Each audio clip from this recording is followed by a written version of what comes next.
Hey guys, what's going on and welcome to the channel. Today we're going to be doing something that has been requested so many times that it's going to actually happen. And that is upgrading to the new Mercedes-Benz steering wheel. The thicker, flat bottom steering wheel into the old school W204. I'm going to show you guys step by step how to do it and what you need to know for this process to make it go as smoothly and as easily as possible for you and any other Mercedes-Benz vehicle. Stay tuned, guys.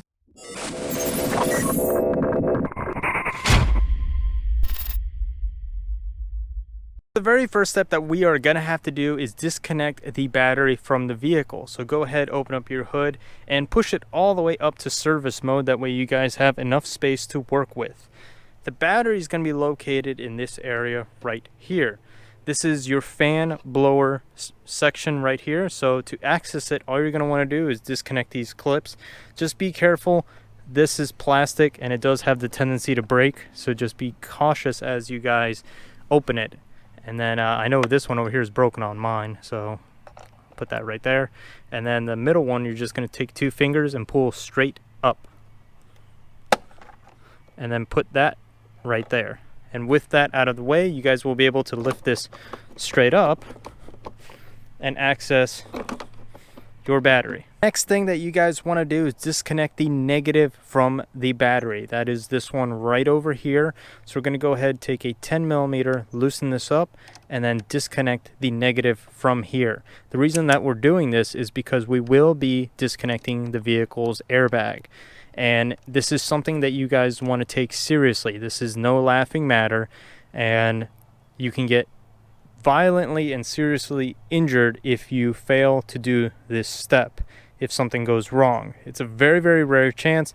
The worst that can happen is you guys get an airbag in the face, or the best thing that can happen is you guys get an airbag warning signal inside your car, and the only way you're going to be able to clear that is by using the star diagnostic tool.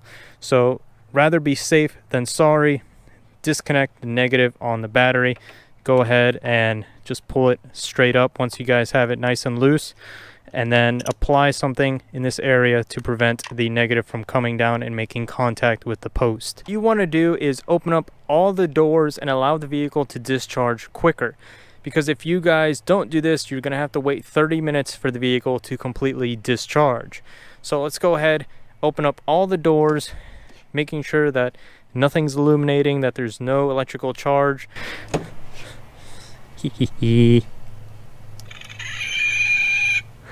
Love it. This is the airbag that we are going to be replacing today. As you guys can see, it comes in this wonderful doo-doo brown color. Yay! And what we're going to need to do is remove the airbag from the actual wheel. To do this, there are going to be 2 Torx screws, and they're going to be located in these little holes. You have one hole here and another hole on the opposite side of the vehicle. In case you guys wanted to know, this is the way that my car smells. So if you guys ever wanted to know how my car smells, this is what it smells like. Now, the Torx bit that I will be using to take this airbag off is going to be a T25. And then to do this, you just want to come straight at it. And remember, it's the orientation from the way that the screw is in. So the screw's coming in this way, so it's going to be lefty-loosey. On the other side of the vehicle, it's going to be the other way around. So we're going to go ahead, loosen that out, and then go over to the other side of the vehicle and loosen that one as well. Now that you guys have both of the Torx screws loosened, the airbag module will come straight off, just like that. And what you will notice straight off the bat is that this thing is really, really, really, really heavy. So use a little bit of MacGyvering here to hold it into place as you guys unscrew the actual airbag from the wheel. On the left side, you will have the red connector. The red connector is how the vehicle determines what switch you're pressing. The yellow connector is the airbag connector. That's the one that everyone is afraid of. This is the one that if, God forbid, your vehicle still has a charge, well, things could get fun at this part. So let's just go ahead and take our fingers, and you guys are going to see there's 2 little tabs like that. You can just grab it like that and then pull this whole unit straight out. So let me just do that because it's kind of difficult to do with one hand. but with 2 hands it's cake. You guys are going to need a really good breaker bar.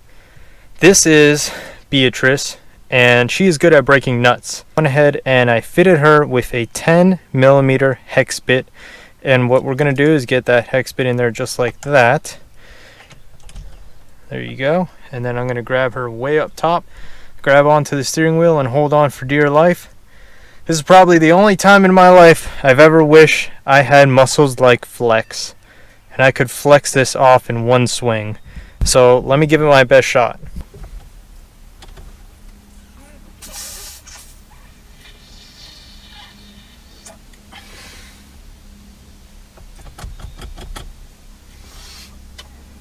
This nut is really difficult to get off, and I may know someone that can help me out on this and teach me a trick or two of how to get this thing off of here.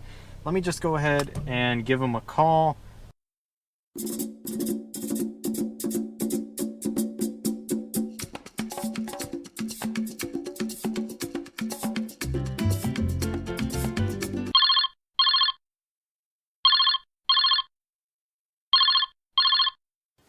Hey brother, what's going on? The nut is stuck? Yeah, I know how to take it off. Give me 1 second.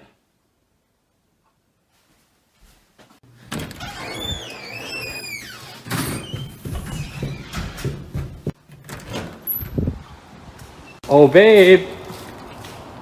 What? How do you take a steering nut off? Just use a pipe and brute force. Okay, geez.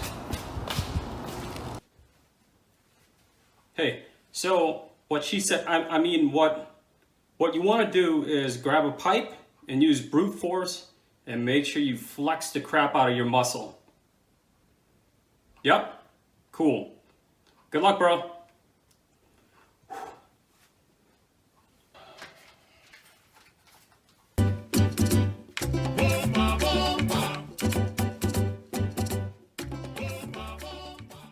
There you go. Here's your short McFatty bolt that is keeping your steering wheel on, and this is what prevents you guys from losing control of the vehicle.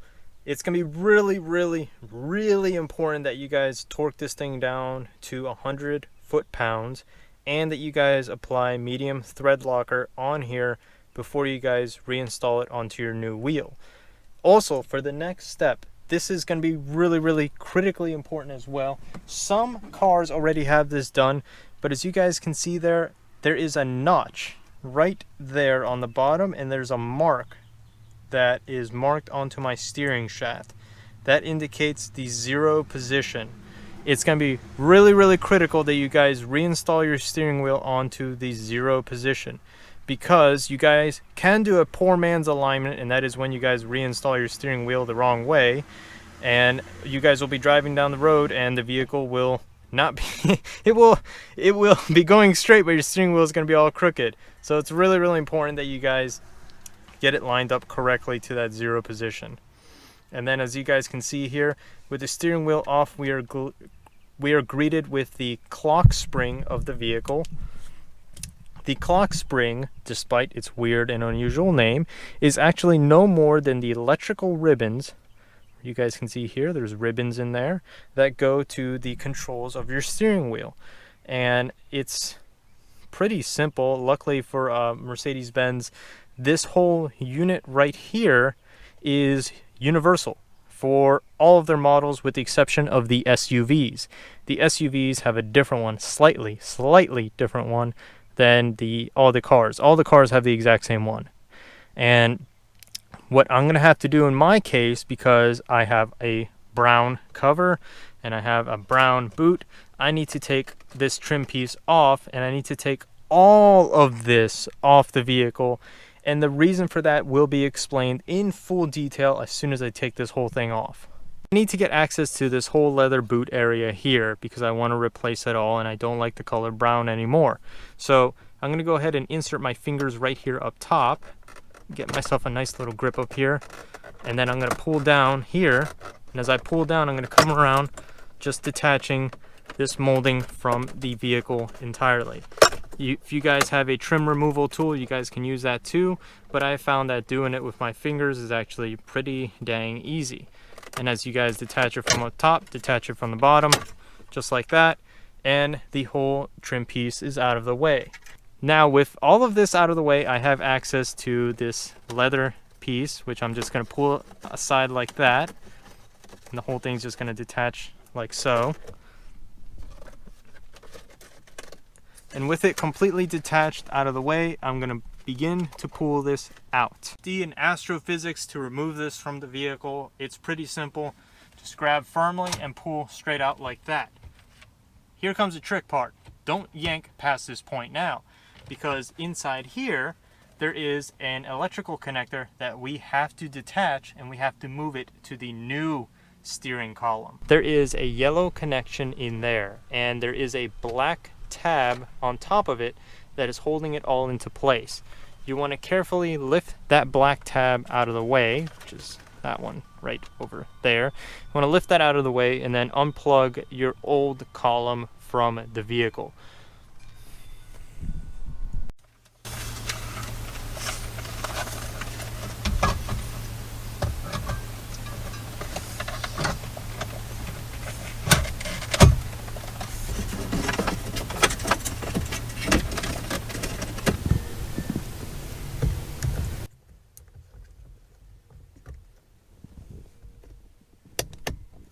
Now comes a moment of faith. I'm going to show you guys that it's not going to work. And I'm going to explain to you why it does not work. And I will show you guys step by step what is the extra step you need to do if this happens to you. Because it's going to happen to some of you. So let's go ahead, jump inside the car. Turn it on.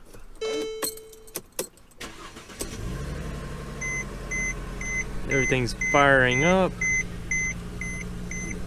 And now we press up. And now we press up. And now we... So let's talk about why did this happen. First and foremost, the reason that all of this happened is because of multiple issues that no one ever talks about. In the forums, anyone that's been doing this long enough, they will tell you that changing the wheel to the new wheel in a pre-facelift is simply not that easy. It's not as easy as you think as just replacing a column. No, you have to move over all the electronics. And I'm going to explain to you guys why that is the case and why this wheel will not be going on my car. Instead, I will be putting on a very, very rare DTM wheel that comes from a 2010 C63. So that will be coming very, very soon. But let's talk about specifically why. Why did this not work? If we come all the way over here and we look at this connector, you guys will see that there's 8 pins on the bottom half, nothing on the upper half. So there is nothing that is powering the upper half of that connector from the vehicle itself.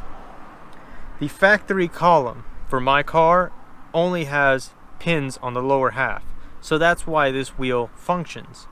The column for the W204 facelift, this one right here, when you guys look inside and you guys check it out right over there on your left, there is the 8 pins on the lower half, and then there is 4 pins on the upper half. Those 4 pins on the upper half actually power up 3 of these pins over here, and they power up the rain sensor over here.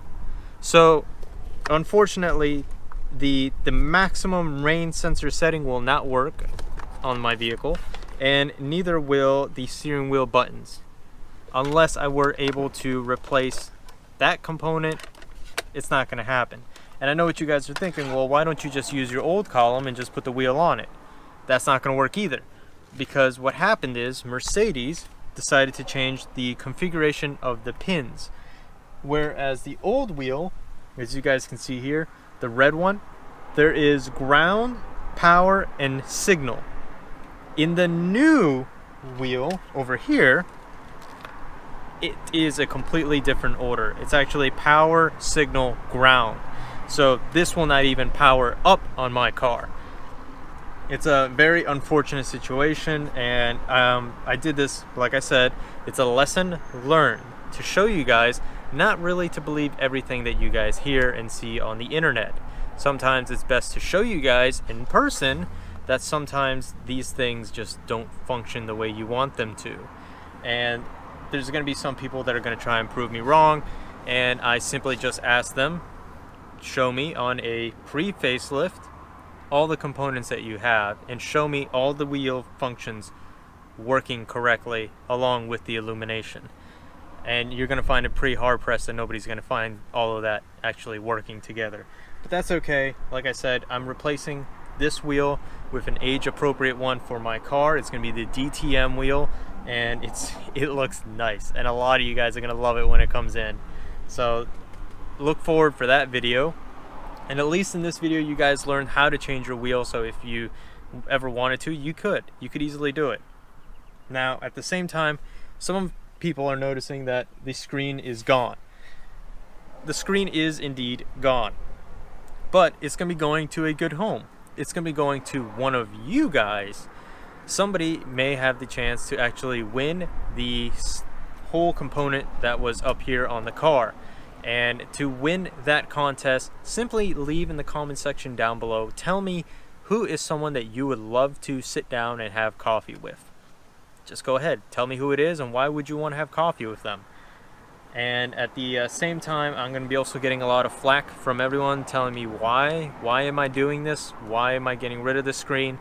I don't have anything against the screen. Let's clear that up right now. I love that screen. I love it, love it, love it. I love the features. I love everything about it. It's just too big for me. Guys, definitely subscribe to Flex's channel. I'm going to go ahead and leave his channel over in the description section. And then I'm going to go ahead and have all of his information up there. At the same time, definitely subscribe to my channel if you guys are interested in the detailed workings and the installs of these components. I would love to have you guys as part of the community, and with that being said, take care. And then somewhere in the outskirts of Florida, there is the notorious iguana. Dun dun dun!